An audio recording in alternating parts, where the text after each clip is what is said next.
And welcome back. We have been searching the low country for the naughtiest dog, and we think we found it. Here to tell us all about him from Barkbusters, welcome Michelle Rodriguez and the owner of that dog, Warren Adair. Thank you for joining us. Thanks for having us. So your dog's name is Cannon. Yes. Now tell us about Cannon and why he's such a naughty dog. He's 5. He's a lab. He still thinks he's 2. He's 0 to 100, full throttle all day. Some of the biggest problems that we see, he's a counter surfer. So whether it's paper towels, squash, food you leave on the counter, he's going to get it. So we'll have to put barricades up. He's quite the door greeter. People come to the door, he wants to be the first one there to see him. Oh, yeah. So you're probably going to get paws on your shoulder when you get in the door. Yeah, so. We just saw a picture of Cannon as well. And you said, you actually had puppy school. Yes. That you went through with him. And it's still just these problems that I'm sure you've been working on ever since then. So you must have seen our contest. Yes, we saw it here on Low Country Live. And so obviously the big winner. Now what happens? Well, next we've scheduled the training to get started with Warren and his wife, and he actually has another dog named Cooper. He's going to work for about 3 to 5 weeks, spending about 15 minutes a day setting up the exercises we teach.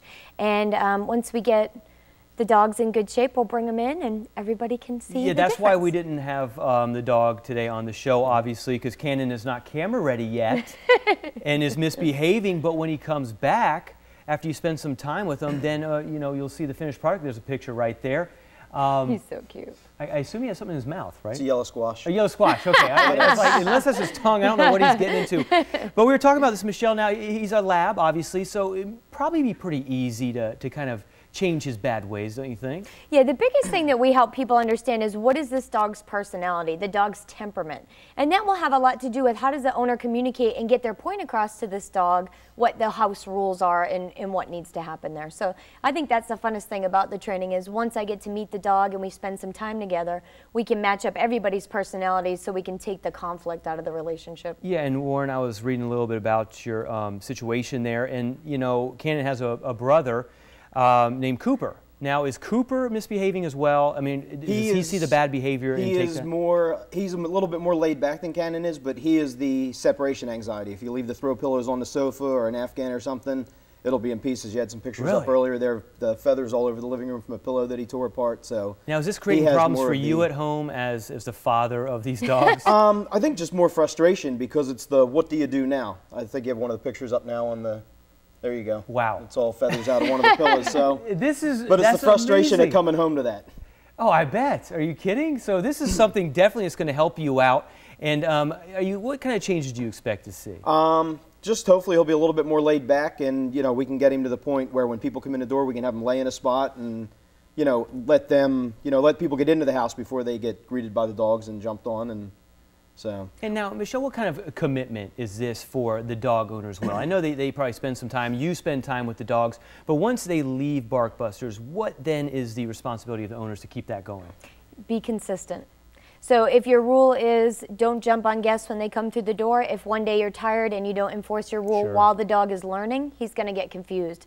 And so I'll say, well, I'll just get down when you tell me to. And he'll wait for you to give him the feedback. But with a dog, if you're consistent about it, they'll associate, oh, jumping on someone who comes to the door is not okay. And so it's really being consistent during that 3 to 5 weeks. And then later on, if you see the dog starting to go back to the habits, addressing it right away instead of letting it slide. What happens most times is people do great when they work with me, then life gets in the way and they start going back to their old habits. When you go back to your old habits, your dog will also do the same. All right, so then it's on you, Warren, after that. So we can't wait to see the finished product. That's right. And I'm sure you're going to be happy, maybe a few less trips to the home furnishing store for pillows. Yeah, no more pillows.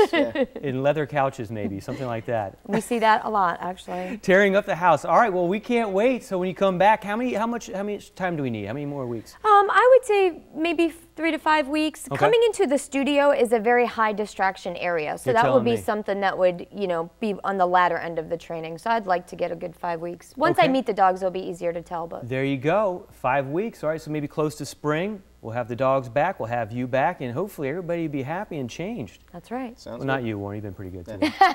You're doing fine. You're doing good boy. fine. Good boy. Yeah. All right, thank you guys so much. Thanks. Thank you. All right. And be sure to stay tuned with us. Up next, healthy tips from Olympic gold medalist Natalie Coughlin. She'll tell you how to get fit and stay that way, and she should know. Yeah, she won gold medals. Stay with us.